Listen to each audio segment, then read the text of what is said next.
Army of Convicts, or American Tigers as it is also known as, is an American action movie from a production company named Guns for Hire Films.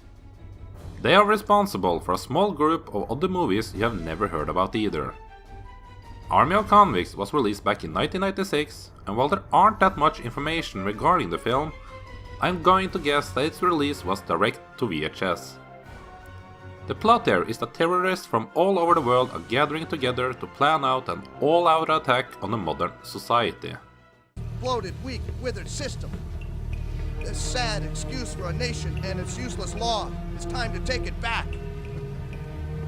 Gentlemen, we have become a nation of greedy coward, no direction or purpose. Nothing separates us from the third world. The slime that oozes through our unenforceable borders. It's a fucking sieve! To be able to go against these evil powers, the military is getting a new and different group of soldiers together to fight them off.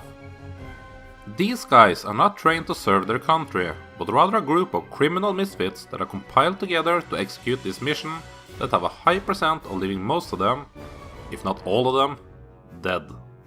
So that's it, huh? We're the patsies. We're some kind of suicide squad.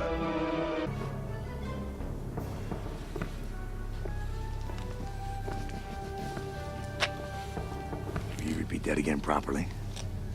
Suicide squad. Sir. Give me your weapons now. Come here. Listen, you long-haired sissy fuck, I'll blow your brains out right now. The reason why the few of us ended up buying or renting this film was the fact that martial arts movie legend Cynthia Rothrock is featured on the VHS cover. Sadly, she only has a quick cameo where she's actually playing a character named Cynthia. Hello. Cynthia. Hi, Duke. How are you? How clever. Here, most of you will recognize Miss Cynthia Rothrock. What? She's actually playing herself? Why? Oh well. What you get there is not a kick-ass Rothrock movie, but rather a cheap B-movie action flick from the mid-90s with a story that we have all seen before.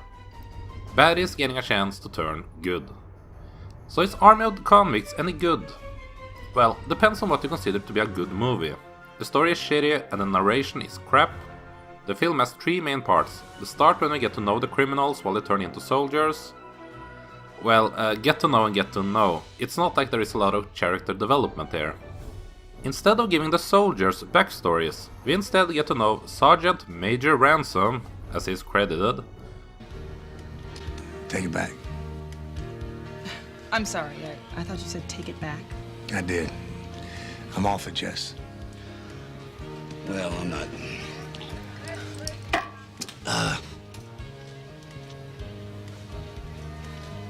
I'm gonna go to the bathroom.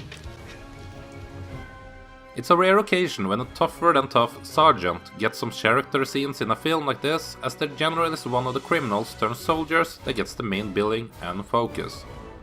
And there is a good reason for that being the action movie template, as in this film all of them just seems to blend together. If one of them actually dropped out of the movie midway, then I doubt you would even be able to notice it. The middle part of the film sees a big fight-off between Sergeant Ransom's crew and Navy SEALs soldiers. They fight for the chance to execute this important mission that apparently aren't in any hurry, as they take a time out to stage this little practice fight instead of getting right to the action. The third and final part is the soldiers versus the terrorist stuff that all takes place on a boat where the bad guys seem to spend all of their time planning evil events instead of actually going out to perform them. The final part is very anticlimactic, as basically all of the terrorists from all over the world just seems to run like hell once these soldiers come on board to fight them off. You get a question why the hell this mission even needed specially trained soldiers, as it seems like something any military squad should be able to succeed in executing. I don't think there was even a total of 10 baddies on this ship. The main bad guy has a cool look and all, but would be easier pass for a leader of a biker gang or something like that. The entire thing ends up with some high quality special effects when a boat blows up. It's funny how the most interesting actors in this film is the ones who are not in fact in the squad. Cynthia Rothrock has a cameo as mentioned, Sam J. Jones plays the sergeant, Joe Estevez shows up in a small part as a general, and Donald Gibb, mostly known from the Revenge of the Nerds series, shows up as a, of course, badass bikie guy. And either they had him available for longer than expected, or he just didn't have any place better to be, as he would end up joining the squad of the trained soldiers to fight off the terrorists in the final part. Well, I was figuring, since you told me you were gonna lead a bunch of lunatics and psychos, that you could use a couple more. And besides, think I was gonna let you have all the goddamn fun? What in the hell are you doing? You tell me. You're one damn fool. That's affirmative, sir. Sergeant Brooks, Yes, sir. issue our new men weapons and ammunition. I guess that says something about the professionalism of our beloved sergeant here, as there's no problem accepting Big Gibb to join them for this supposedly dangerous mission. Then again, it's not the last time the sergeant would show poor judgment. You and me. Want a party? You want a party, do you? Come on, this party. You wanna go? Come on. Is that all you got, baby? Yeah.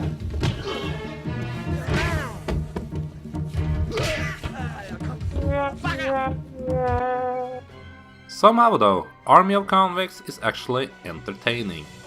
There's some piss poor choices being done on this film, but the cheese factor just makes it all that more enjoyable than what it honestly deserves. I am not sure if I should give the praise for that to the experienced director David Wirth, or just blame it on me being in a damn good mood while watching the movie. Wirth has some interesting to say the least movies on his filmography.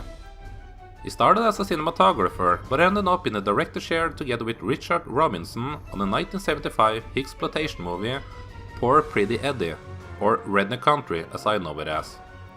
He has also directed stuff like Warrior of the Lost World from 1983, and the adult comedy Frat House from the very same year. He first found success with the Jean-Claude Van Damme movie Kickboxer in 1989. And he would continue to work in the action genre throughout the 90s, most notably with the two Cynthia Rothrock movies Lady Dragon 1 and 2. I guess I should mention that he also did Shark Attack 2 and 3 in the 2000s. Army of Convicts is a poor movie by every movie standard on earth, with a poor script, bad action scenes and characters you couldn't care less about. But somehow it manages to still entertain me in a so bad it's good kind of way. There is enough oddness to it that I found it interesting to see what wrong choices they were going to do next. And even if I had a decent time with it, and will give it a better score than what it probably really deserves, I can't recommend this even to fans of action movies. So with all that in mind, my personal score for Army of Convicts will be a 3 out of 5. I'm sure there are others out there that was lured into this film by having Cynthia Rothrock on the cover. Are you one of those? If so, how was your experience with Army of Convicts? Any other 90s lower than low budget action films out there that you guys think are worth seeking out? I'm always up for recommendations, so if you have any, then let me know in the comment section below, and I also welcome new subscribers, of course. Thank you for watching, and Merry Christmas.